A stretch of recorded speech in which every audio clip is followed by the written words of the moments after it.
Good morning and welcome to the Hartford Insurance Group's third quarter 2025 earnings call and webcast.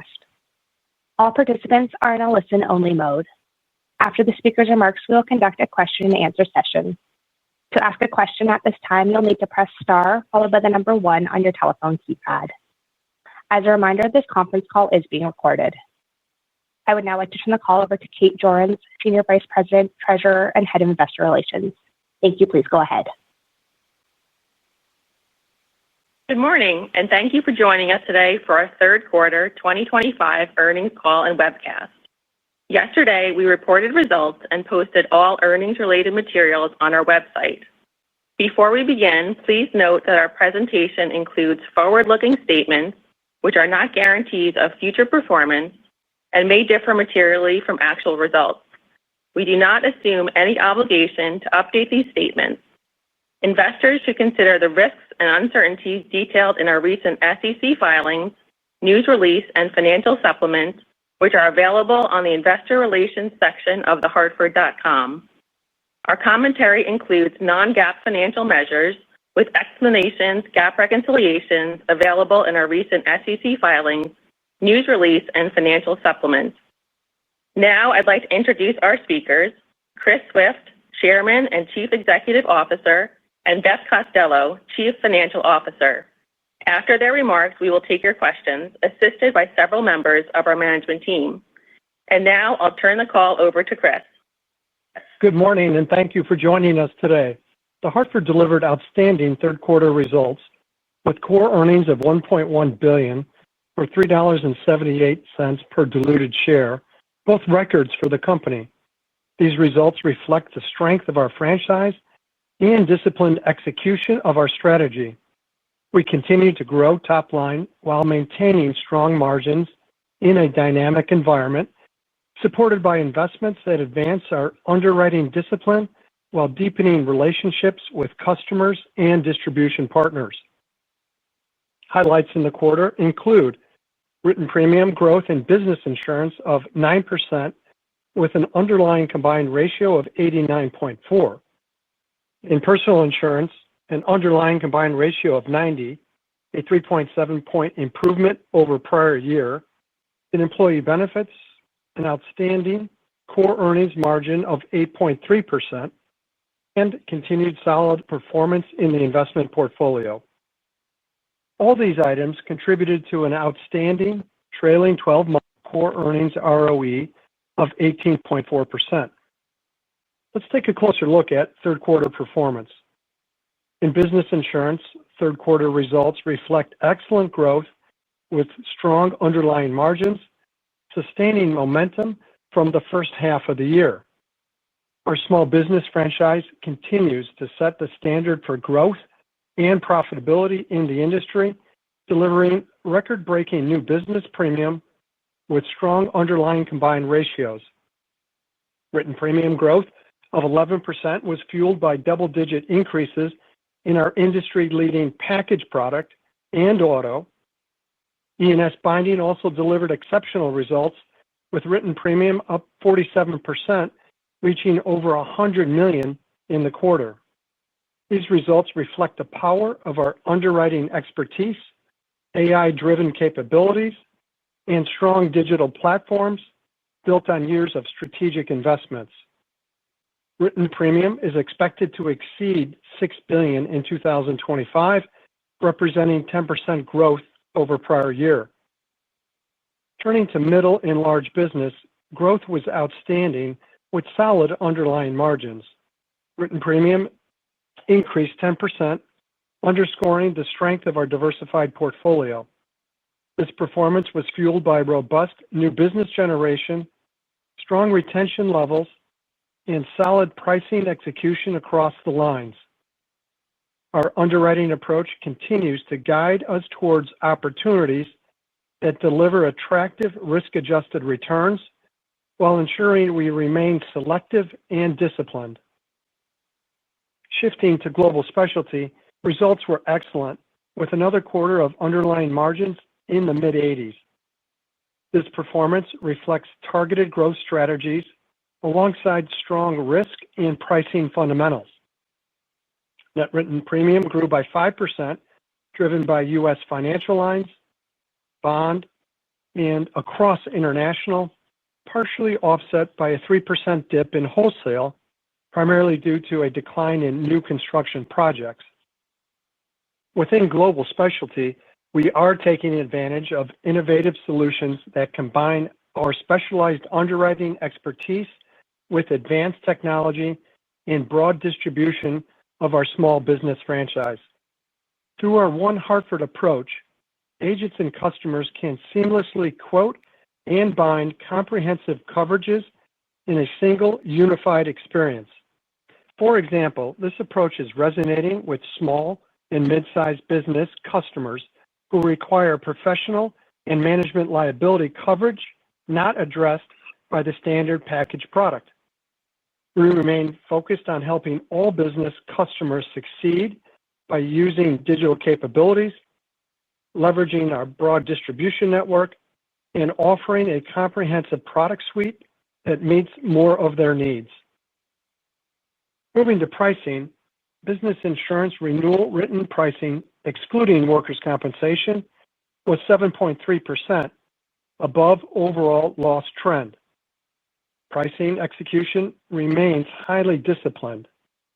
General liability remained firm and above loss trend, supported by rate increases and proactive underwriting actions focused on segmentation, limits management, and geographic optimization. Excess and umbrella lines delivered double-digit pricing increases, and primary lines moderated slightly while still in the high single digits. Despite modest easing this quarter, auto pricing remained near 11%, while workers' compensation pricing was slightly up from the second quarter. Across business insurance, property written premium grew 11% to $800 million, with expectations for full-year premium to reach $3.3 billion. Over the past 3 years, through the team's thoughtful and disciplined strategy, including cat management, the business insurance property book grew 50%. In small business, property pricing within the package product remained strong, achieving 12% renewal written price increases. In general industries, property pricing was relatively consistent with the second quarter and above loss trend. Other property lines, primarily E&S and large, representing approximately 20% of the property book, achieved renewal pricing increases of 1.2%, up nearly 2 points from the second quarter. Turning to personal insurance, results continue to improve over prior year. Homeowners had a strong quarter, highlighted by 10% written premium growth and mid-70s underlying combined ratio. Renewal written pricing remained flat to the second quarter at 12.6%, driven by net rate and insured value increases. Auto underlying results improved by 3.6 points in the quarter, with a year-to-date underlying combined ratio in the mid-90s. While personal insurance underlying margins are at targeted levels, total PIF growth continues to be impacted by a highly competitive market.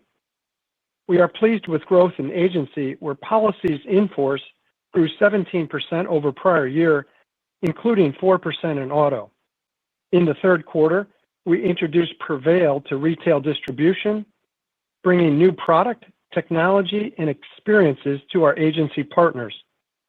We are now live in 6 states and will continue to roll out Prevail agency over time, with 30 state launches planned by early 2027.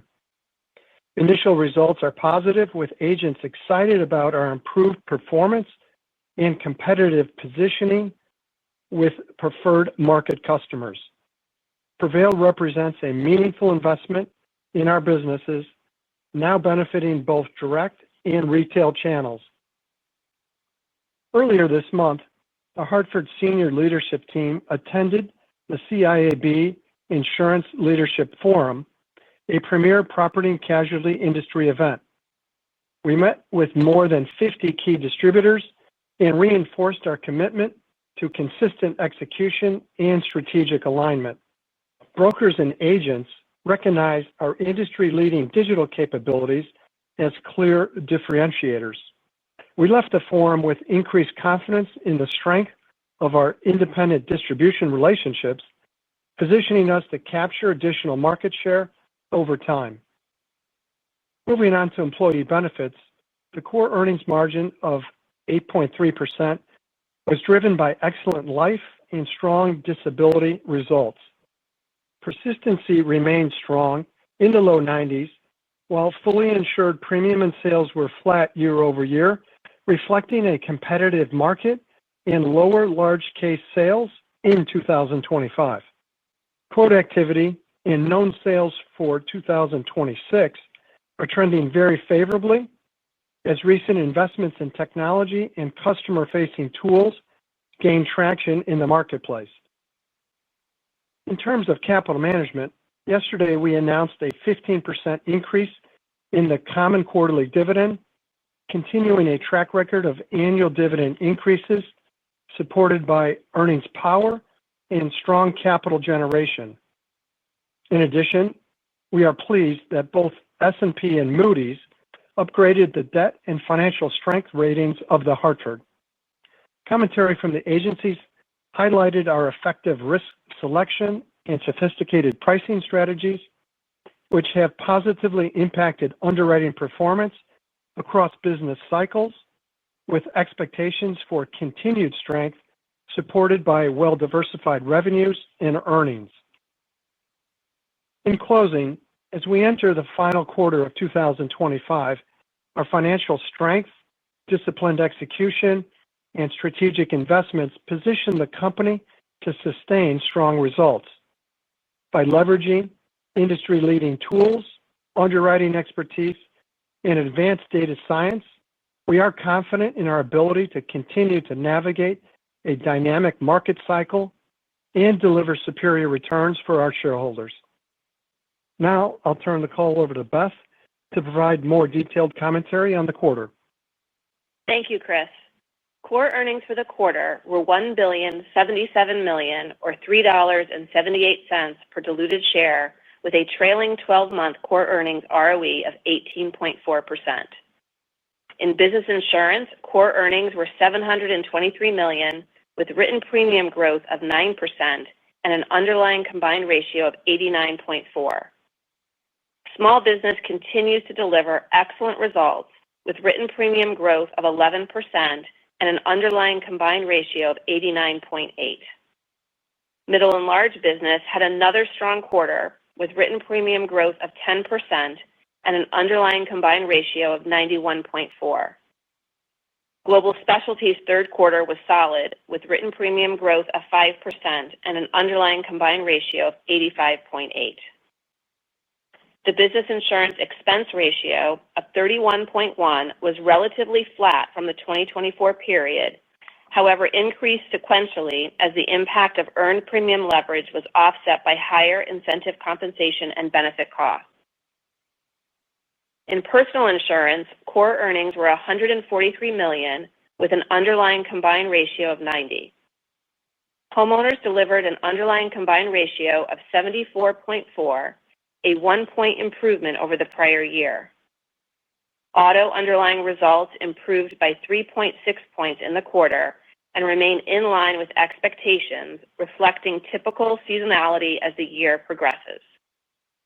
The personal insurance third quarter expense ratio of 25.8 was relatively flat from the 2024 period. Written premium in personal insurance increased 2% in the third quarter. We achieved written pricing increases of 11.3% in auto and 12.6% in homeowners. With respect to catastrophes, P&C current accident year losses were $70 million before tax for 1.6 combined ratio points, which included $37 million of favorable prior quarter development.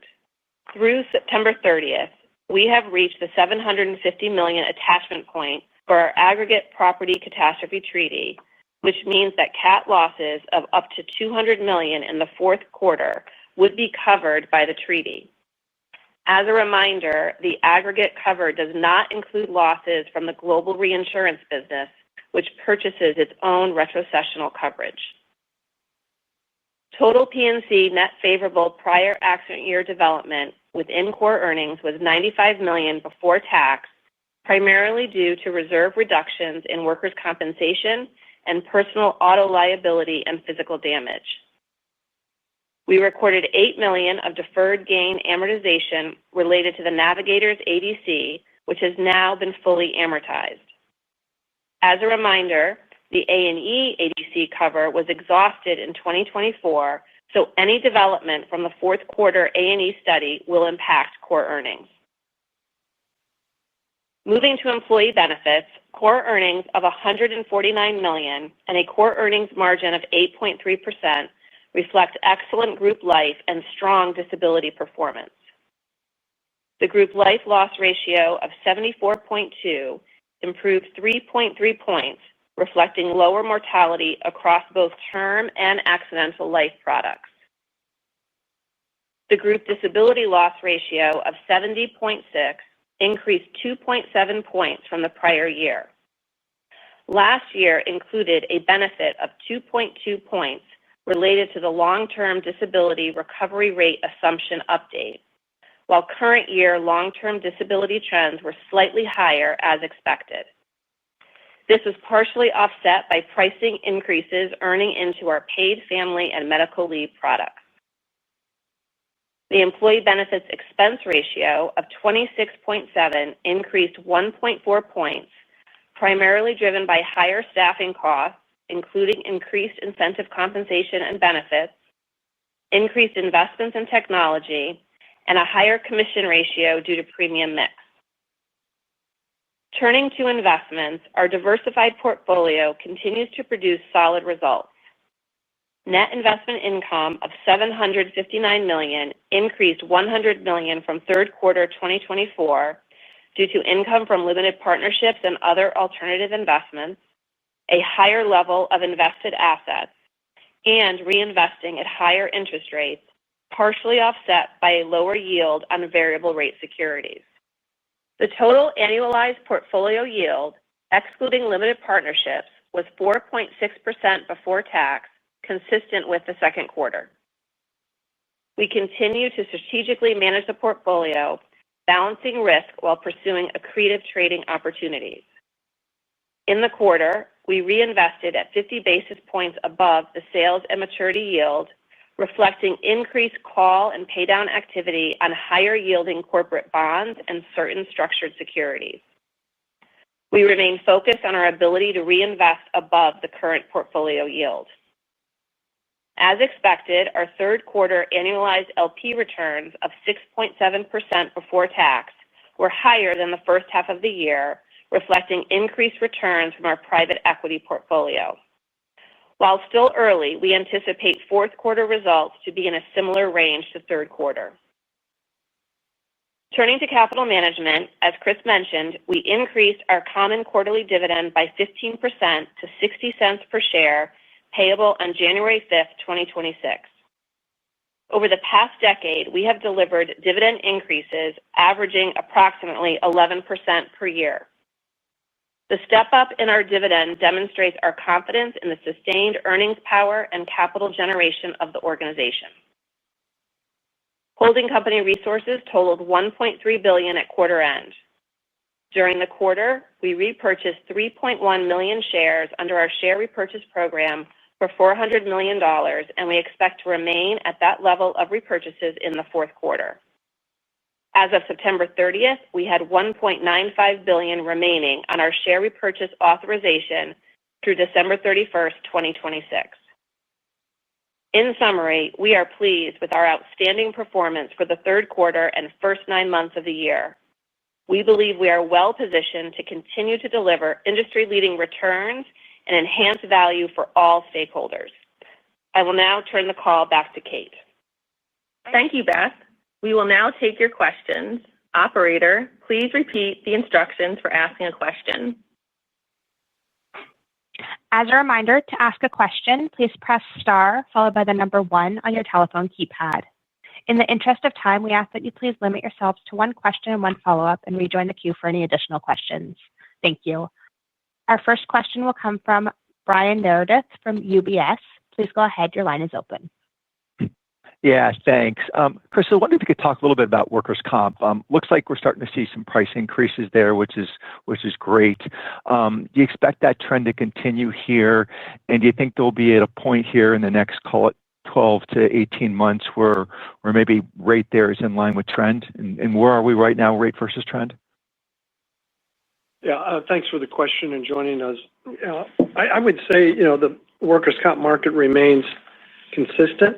When we talked about pricing this quarter, it was really up, 0.4, from a slight negative to a slight positive. So that's really not a meaningful move. And if you look at sort of state filings and regulatory activity across all the states, I don't see much rate increases set up for 2026 at this point in time, primarily because, as Brian, I mean, it's a highly profitable line. It's still behaving pretty well.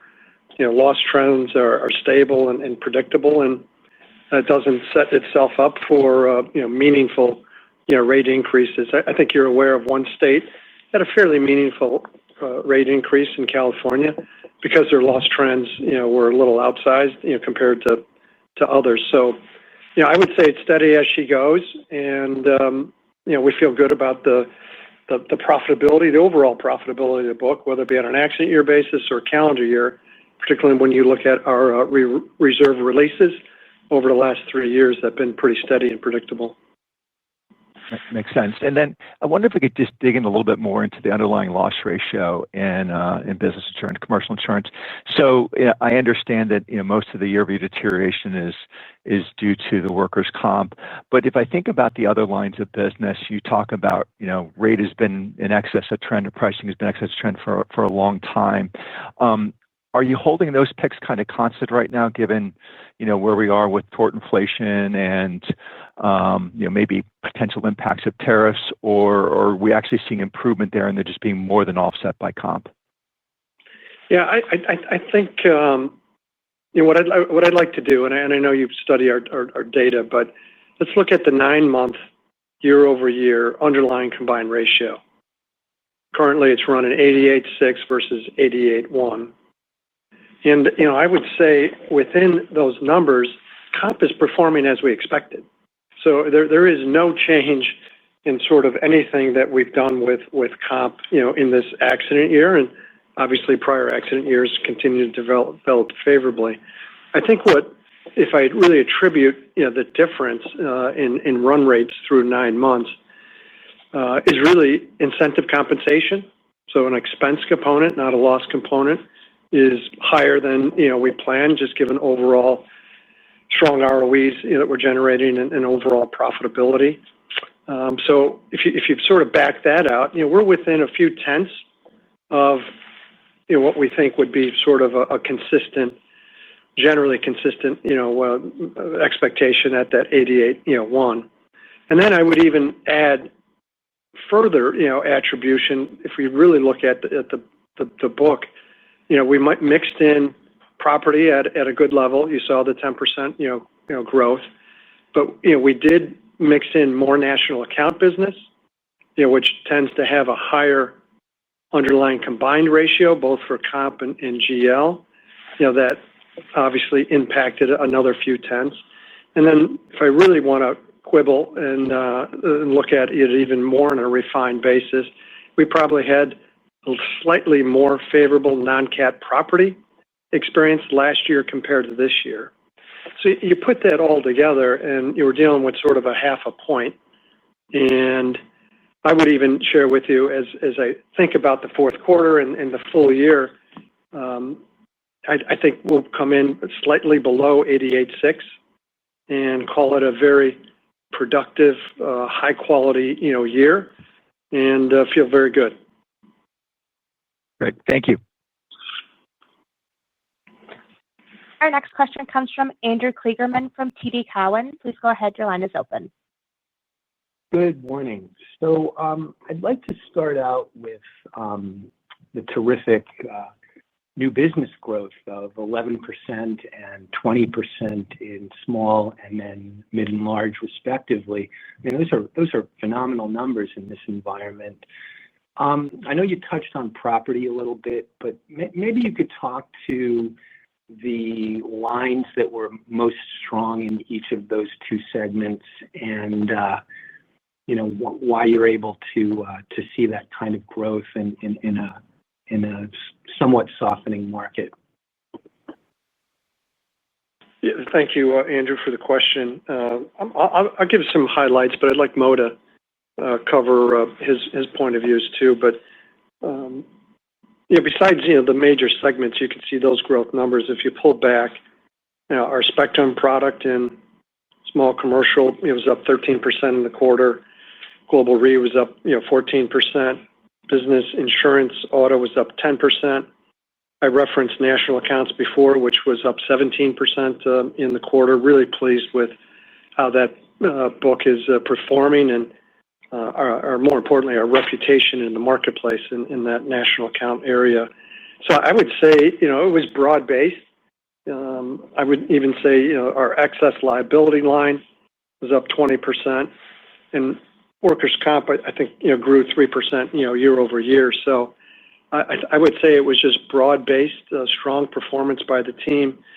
And Andrew, you've heard us and myself and Mo talk. I mean, we've asked the team to focus on margins and maintain those margins as we head into, or as we executed here in 2025. And I really feel like the team is executing flawlessly. They know how to draw lines in the sand and say no and move on. But also our capabilities, our digital capabilities, all the investments that we've made across all our business segments, Mo, I think are performing well. Yeah, maybe I'll just add a couple of pieces, Chris. Yeah, I think flow, Andrew, remains really good in both businesses, both in small and middle. In small, that's admitted and not admitted. So the flow we're seeing, you saw that Chris quoted a plus 47% growth in the E&S lines binding in small business. The flow in admitted and non-admitted channels remain really strong and small. And I think that's just a sign of how well the technology, we're creating efficiency for our agents. And we see further opportunity for consolidation in the small business space. And then in the middle space, I think Chris referenced it. But again, we've got real specialization we've built. The technology we have in small is we're taking it into middle to make that process more efficient for agents. However, I think the middle results will be more lumpy. We showed a +5 in Q2. We're showing, as you saw, a +10 in Q3. I think we're really making decisions there that we just add them up at the end of the quarter, and sometimes it's going to be a great number, sometimes it's going to be an okay number. So we feel really confident about the small and the consistency of the growth there. I just feel like the middle may be a little bit more choppy and more dependent on market conditions. That was super helpful. Shifting over to personal lines, the auto line came in at a 97.9, and I know there's a lot of seasonality there. But maybe you could talk about where you'd like that to kind of center. Like, what would be the kind of range where you'd be very comfortable? And now that you've got the Prevail chassis kind of rolling out, do you see the policy count starting to pick up in the near future? Andrew, what I would say is, as I said in my prepared remarks, we're at target margins today, and feel good with what Melinda and the team have done to sort of restore our margins. As you know, we have 12-month policies, so there's a little bit of a lag that we have to manage. So, and I would say, and I think we've talked about it in the past, if for an auto book, if we could run an underlying combined at 95, with 2 points of cat, I feel good, and we're then in go mode to grow, which we are now. We are pivoting to growth, particularly in 26. The real opportunity, I think, for growth will be our new agency offering, which is, as I said, we're in 6 states now, 30 by early 27, which will add to incremental growth, particularly in addition to our AARP response. But a lot of our good competition is also pivoting, to growth. So it's not going to be a layup. We're going to have to break a sweat and differentiate ourselves. But when we think about growing, we think about bundling auto and home, and we still need to maintain, sort of the loss cost environment that where we see loss costs going. So all I would say is I think it's balanced. I'm pleased where we're at. Melinda, I don't know if you would add any additional color. Chris, I think that's all accurate. And I would just add that in addition to the new business efforts and the competitive environment we're experiencing there, retention certainly is another dynamic influencing growth, and we still have double-digit renewal price change being felt by our customers. So as that drops into single digits in the fourth quarter and continues to moderate in 26, that will help alleviate pressure on the retention and top-line dynamics. And then, Andrew, it's Beth. The only other thing that I would just add is when we talk about being at an underlying combined ratio in auto of 95, that would be for the full year. And I just want to remind you again that we see seasonality in our auto results under normal conditions where it increases roughly 2 to 3 points over the course of the year. So it's not as if every quarter would be at 95. We'd expect the first half of the year to be lower and the second half of the year to be higher when we think about that in total. Great help.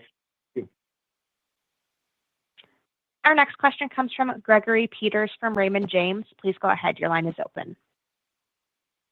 Good morning, everyone. So the first question, on pricing, you mentioned in your press release and your comments the 7.3% benefit in the quarter. And I guess, there's been a lot of growing chatter around, increasing price competition. Maybe it's not as relevant in the small market, but maybe you can talk about some pressure points you're seeing on price, maybe from your distribution partners as it relates to the middle or large business, or maybe it's sitting inside the global specialty.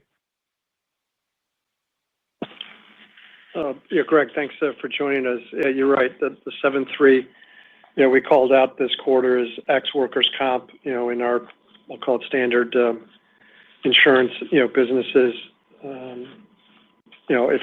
If you're interested, I would say in small business ex comp, it's 9.3. Middle and large ex comp, it's 7.3.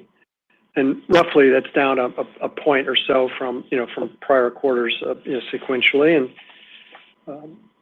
and some of that, is, to be, expected, just given, the overall, performance of certain lines, particularly led by property.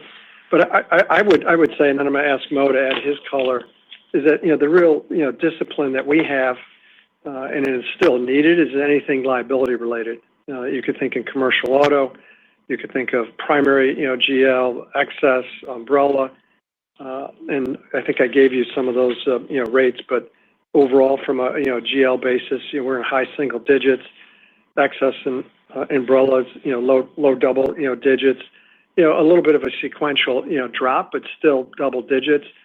And, commercial auto is holding up in that, 10%, range. So I think those are the, the highlights, that I would just point out to you and ask Mo to add his color. Greg, I just say that we still feel like the market is pretty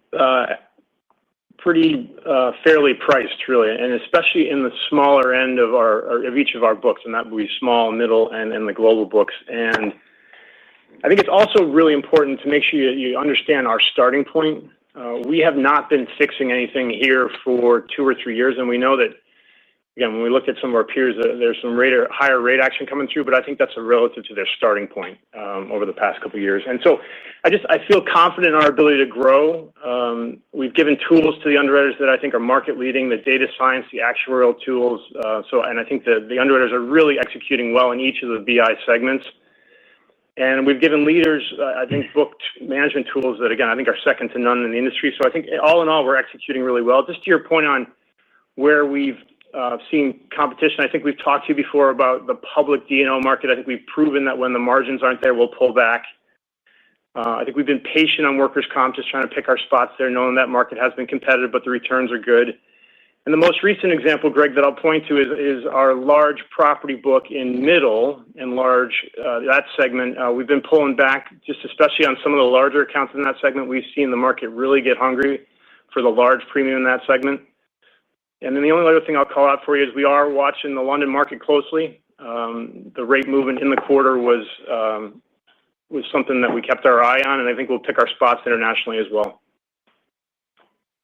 Thanks for that additional color, Mo. I'm going to pivot to my favorite topic that I'd like to ask you guys about from time to time, which is technology. During the third quarter, a couple of your peers came out with statements about the potential benefits of technology, whether it's in production or in cost savings through headcount reduction. And it's certainly consuming a lot of oxygen in the industry. So I'd like to go back and maybe, can you give us a sense of how your tech budget looks for the upcoming year, and maybe how you're allocating it to sustaining legacy systems versus new initiatives? Just sort of give us a state of the union on your tech outlook. Yeah, happy to provide that, Greg. But I would say to your first point on sort of the impacts here. I think we're early on in this baseball game. I don't know if it'll be an 18-inning baseball game for those of you that watched it last night, but it's early, and I think for us, our guiding principles, on any technology, whether you want to call it data science or artificial intelligence or general, intelligence, is really to sort of augment our human talent, not necessarily to replace it. And ultimately, what the objective is to create a more frictionless experience for our customers, for our agents and brokers, where we can be fast, accurate, and really differentiate ourselves on a just to ease of business. I think when that happens, I think retention will go up. I think we'll attract more business, capture more market share, as we've been saying. So that's the first premise. And the premise of where we ought to go from a process side is generally three major areas: claims, underwriting, and operations. And so that's what we're focused on. We're trying to go as fast as we can. We've allocated substantial resources to looking at our processes and fundamentally improving them, redesigning them with sort of a tech AI focus from the get-go. So that's what I would say from an outlook side. What we're trying to do, just to give you numbers, we run basically a $1.3 billion all-in IT run and invest budget, and I would say a little over $500 million is sort of the invest side of that, and it's various projects, some that you might be interested in. We're still taking all our data and applications to the cloud, which we're in our fourth year of a 6-year journey to get that done. We are rolling out some pretty cool stuff, particularly in the call center activity. We're rolling out AWS Connect, which everyone in the organization, all product lines, all service centers will use. We expect that to be completed in the first half of 26. And the list can go on, but I do want to try to refrain from giving too much detail because some of this is proprietary. It's competitive. We're trying to get a first mover advantage, and I know you'll respect that philosophy that I have. But Beth, what would you add from a... Yeah, the only thing I would add, and maybe just to point out the language that you used, Greg, when you said, how much do you spend on legacy business, legacy systems versus invest? And Chris gave you the breakout between run and invest. But I wouldn't have you think that that run is all about legacy systems. We've been on a path for several years now of modernizing our core platforms. So those run costs are also related to more modern systems, which really sets us up very well to be able to spend the dollars that we're talking about from the invest side to make the strides that Chris talked about. So I just wanted to just clarify that a little bit when you think about our platforms and what we've been doing over the last 10 years. You gave us some new information, so appreciate it. Thank you. Our next question comes from Alex Scott from Barclays. Please go ahead. Your line is open. Hey, good morning. I wanted to go back to personal lines and just some of the comments you made about retention. And, you know, as you're kind of getting into 4Q and you're starting to lap some of the bigger rate increases, are you seeing shopping rates, you know, come down at all for the policies where you're not taking as much price? I'm just trying to get a sense of, you know, how much is that being driven by the rate you're taking versus maybe the environment also still kind of just getting competitive with price decreases in some pockets and, you know, particularly direct to consumer and so forth. Yeah, Alex, I'll let Melinda add her color, but I would say shopping is still elevated across across the business, whether it be auto or home.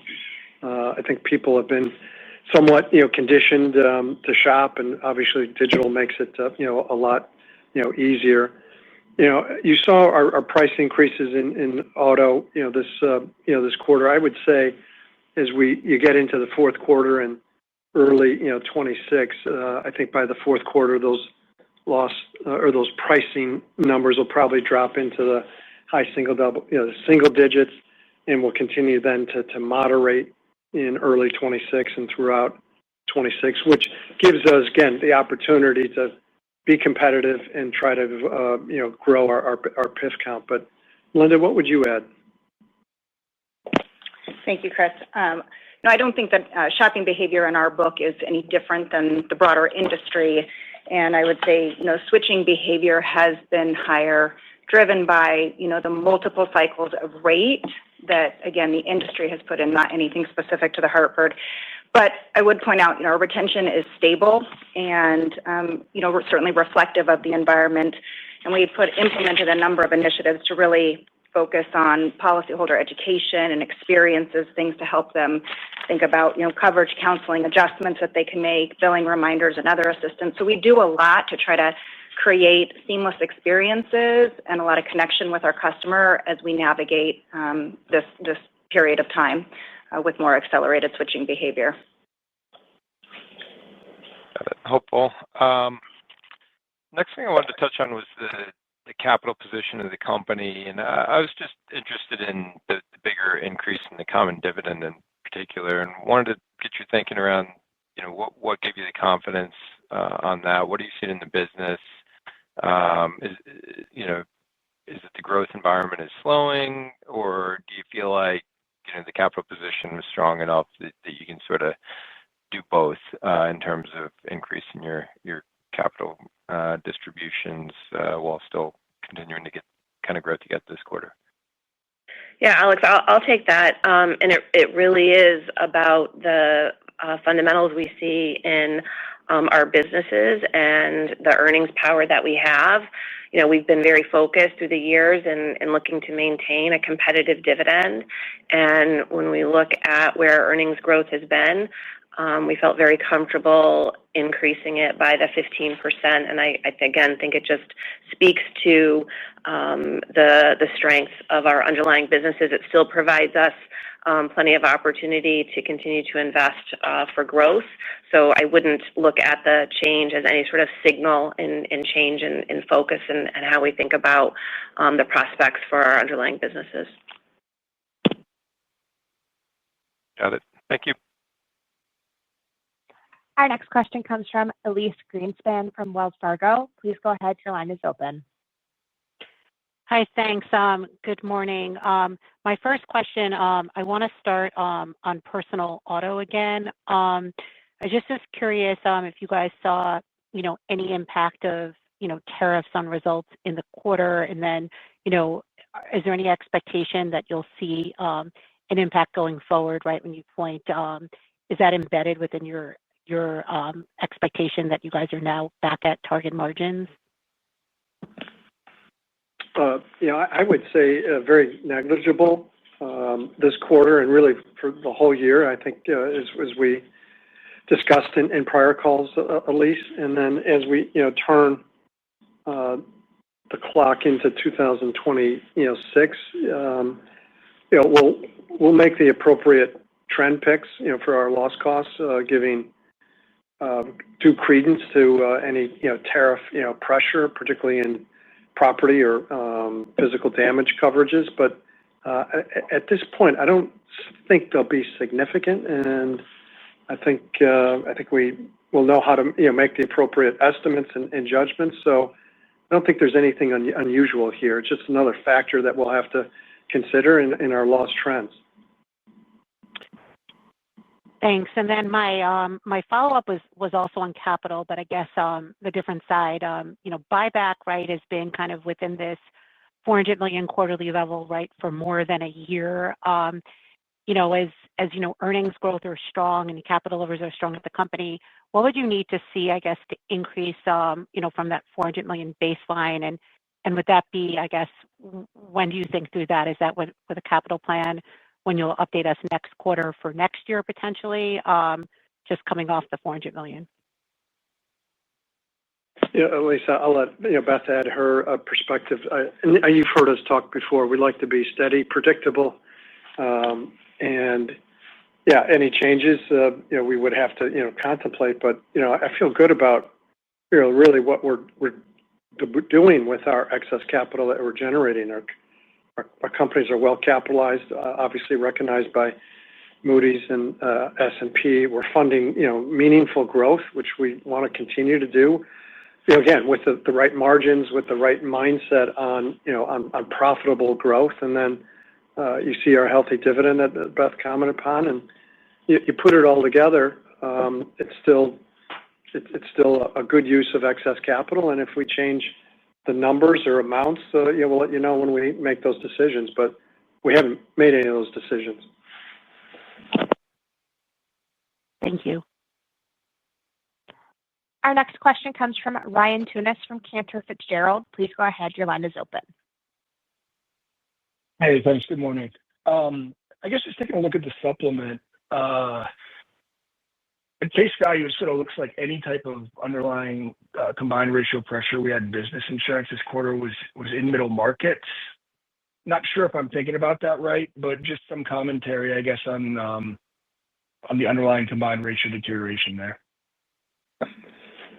Ryan, if you're looking at sort of sequential, I would just call out we had a strong national accounts quarter that put some pressure on the booking ratio there. It tends to be a little higher just given it's a long duration. And I don't know if it was any favorable or if there's any property impact. Mo, I'm looking at you, but I would just call out the national account mix that we had a strong quarter in national accounts. Yeah, there's some slight favorability in property, but it was pretty minor overall. Non-cat property. Okay. And then I guess just in group disability, it sounded like there was some paid family leave comp stuff, but I'm just curious if, any new trends worth pointing out there. Well, the trends in sort of just the leave product in totality, paid family or medical, I think are encouraging. People want these products. I think it's a fairly straightforward product to sort of price and understand. After we've seen people use them just a little bit more, and that's why we're making some of the profit actions and pricing actions that we're taking there. But it's a fast cycling business, generally 1 or 2 year rate guarantees. So we think we could be reactive. And that book is a little over $500 million for us today, Mike Fish. And so I don't know if you would call anything out on leave, but I think the main difference, as we talked about in the quarter for LTD, was the basis study that we did last year that didn't reoccur. And generally, LTD is behaving. Maybe we saw a little tick up in severity this quarter. So the people that went out on LTD, tended to be a little more higher salaried, folks. But that can bounce around from quarter to quarter. So, but Mike, what would you add? Yeah, Chris, I think I just maybe add a couple of points. I think on the leave side, as you noted, we're seeing some increase in utilization of those benefits. So we're pricing that in both when cases come up for renewal as well as our new business price pick. So again, we'll continue to do that. And, we do expect utilization to level out probably in the next couple of years. But again, as employees just see the value of those benefits, we're making sure we're including that increased utilization in our premium rates. And then, Chris, as you noted on the overall long-term disability book of business, we're very pleased with the performance there. So again, even though loss ratio up a bit quarter over quarter, I'd say, in total, we're still performing well within pricing expectations. We saw and we've talked about this in past quarters, some very favorable incidence trends back last year and prior in 23. So I'd almost characterize it as a bit more of a normalization as we expected to see in the loss ratio this year. Understood. Thanks. Our next question comes from Mike Zaremski from BMO Capital Markets. Please go ahead. Your line is open. Hey, thanks. Good morning. Focusing on the smaller commercial end, Mo made some comments about further opportunity for consolidation in that space. If you could elaborate, that'd be great. And just related, I'm curious, is there, if you look at the last 3, 4, 5-year trend, I think it's fair to assume that some players, maybe just you all, you can correct me, have taken a lot of market share there. Is there a level of market share in small commercial where you start to see some kind of friction where you just have a good issue, just too much market share with some of your agency partners? Thanks. Yeah, our market share today, Mike, is less than 5% in the small business space. So I don't think we felt that in any way so far. But to give you a little bit more context on what we're feeling, I think coming out of CIAB that Chris referenced in October earlier this month, there was some really terrific feedback just about, again, the continued themes of how good our technology is, how much time it saves relative to our competitors.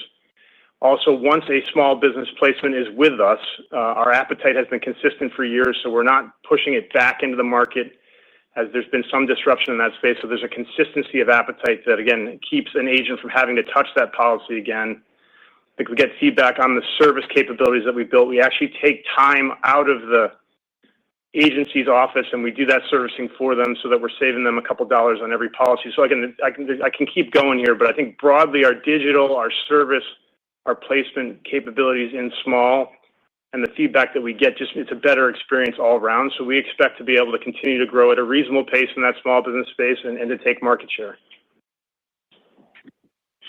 Got it. And my follow-up is more high level on the pricing power levels in small to mid commercial. I guess, the increasing questions we get, I'm sure you get too, is, where will pricing go? It seems to be a consensus that pricing will continue to decelerate.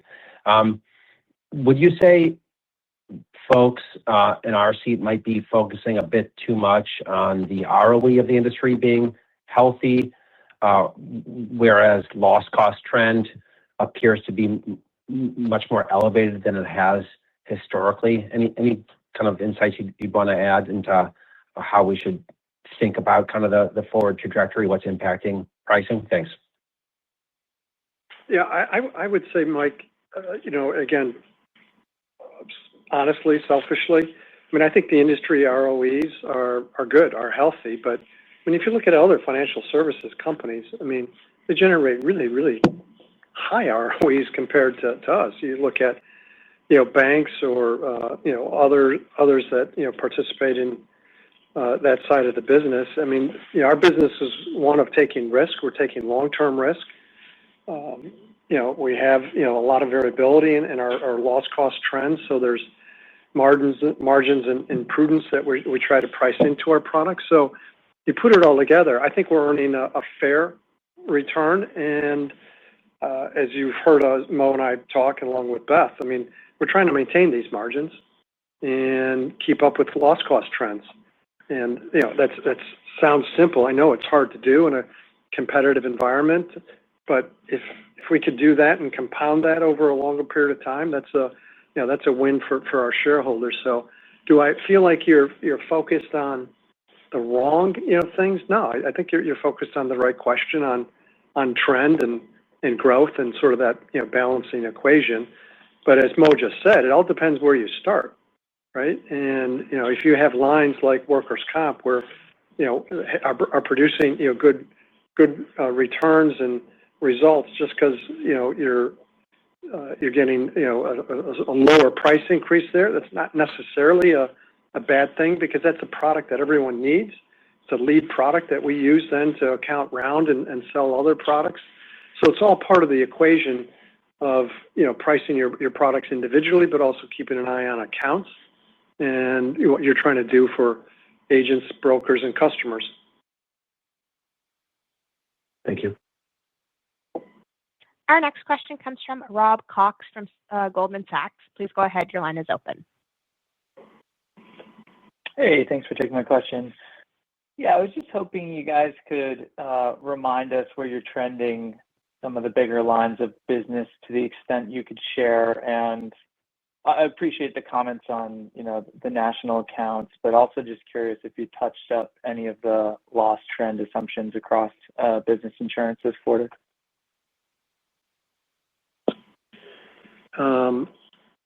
I think, I think, the trends that, we talked about, Rob, that are worth, repeating is, the liability trends are still, elevated. You could judge by what we're doing from a pricing there. I think the overall point, though, I'll just emphasize it again, particularly ex-comp, we feel like we're on top of loss cost trends as we sit here today, and we'll try to maintain that on top position, going forward. There's nothing really new in comp. Particularly on severity, trends are behaving, at least compared to to our assumptions. So, I don't think there's a new piece of data that we could share with you that we haven't already talked about. But Mo or Beth, would you add anything? No, I would just say the trends are relatively stable, and I think what we're, especially on the liability line, so think anything GL, anything auto, the teams are keeping rates above loss costs, and that, I think that's going to continue for some time. We are really pushing hard to make sure that we don't fall behind on those lines, knowing how the trend has been elevated over the past couple of years, and we intend to stay ahead of that. Okay, perfect. And just as a follow-up, I was just curious on the component of your 5.2% all-in pricing or 7.3x comp, the exposure-related portion of that, how has that been trending versus the pure renewal rate? Are you guys still getting a solid contribution there from the exposure component? Yes. The quarter, I would call it at 1.8. And it's been sort of consistent of 75% rate and 25% exposure as we break that down. So just to be clear, that's at the 7.3 ex-comp rate that I quoted before. Thank you. We are out of time for questions today. I would like to turn the call back over to Kate Jorens for closing remarks. Thank you for joining us today. Please reach out with any additional questions and have a great day. This concludes today's conference call. Thank you for your participation. You may now disconnect.